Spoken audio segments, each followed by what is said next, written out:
I played this game yesterday.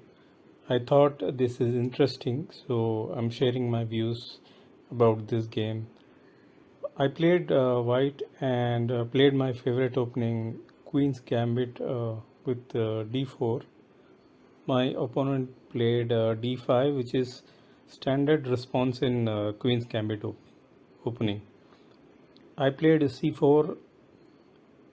If d takes c4, then I'll be playing Queen's Gambit accepted variation. It's rare nowadays to play Queen's Gambit accepted, but let's see what black plays. Okay, so black played e6, which means I will be playing Queen's Gambit declined. Now there are many variations which allows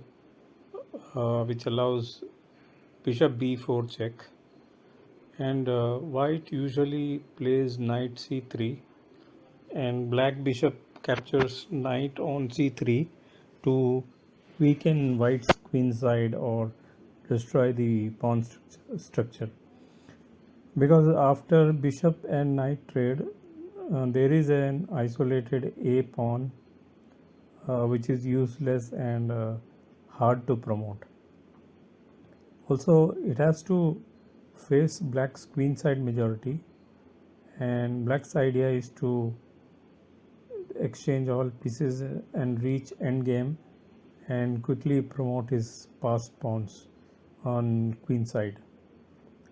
That's why I don't want that annoying bishop to check on b4. So I played a3. Black played c5. If I had played knight c3 and then black played c5, it would have been Tarsh defense of Queen's Gambit declined. Okay, it is a variation. Problem with this Tarsh defense is the isolated d pawn for black. I played knight f3 preparing to castle. Black played knight c6. So I played knight c3 and black develops kingside knight with knight f6. C takes d5, e takes d5. I then captured c5 fearing c4 push. So d takes c5. Black duck square bishop captures c5. I played bishop g5 to pin the knight and put pressure on black. If black does not play knight f6 early, then I would prefer to play bishop f4, just like you play in London system. My goal is to bring the dark square bishop outside of the pawn chain. Now black plays bishop e6 and develops light square bishop. Sometimes black plays bishop g4 and pin the knight on f3. Bishop takes f6 knight and black queen recaptures. I played e3 to free my light square bishop on f1. Black castles on king side. Now I need to castle quickly, so bishop e2. Also, should black put his bishop on g4 square, bishop e2 unpins the knight. So that's a benefit. I don't know why black played h6. Maybe he is preventing any back rank check, or maybe preventing knight g5 or something. I castled. Black played knight e5 to capture kingside knight, but bishop e2 defends. I captured a free pawn. Knight takes d5. If bishop takes, then queen takes d5, but black pinned the knight to queen by rook d8. If I captured the black queen on f6, it is a check and expose the black king too. So knight takes f6, g takes f6. Black king got exposed and I am a queen up. because queen c2 is a positional move. I attack the c4 bishop at the same time and also control the b1 h7 long diagonal.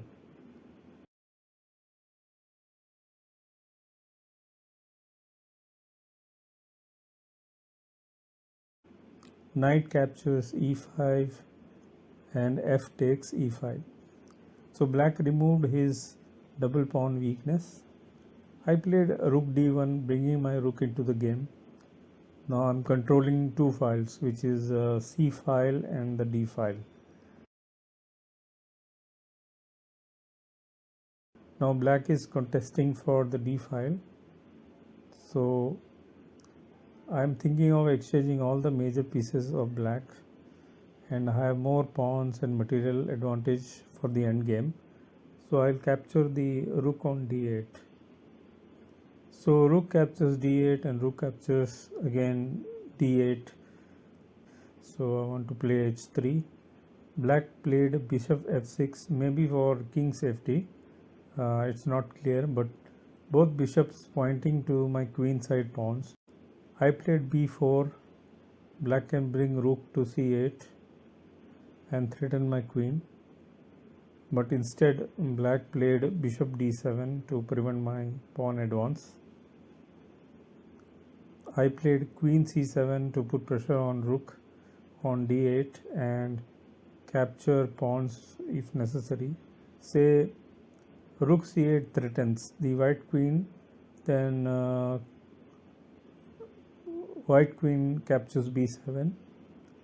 Black played a good move, bishop b6, which protects the b7 pawn and trying to trap the queen on c7.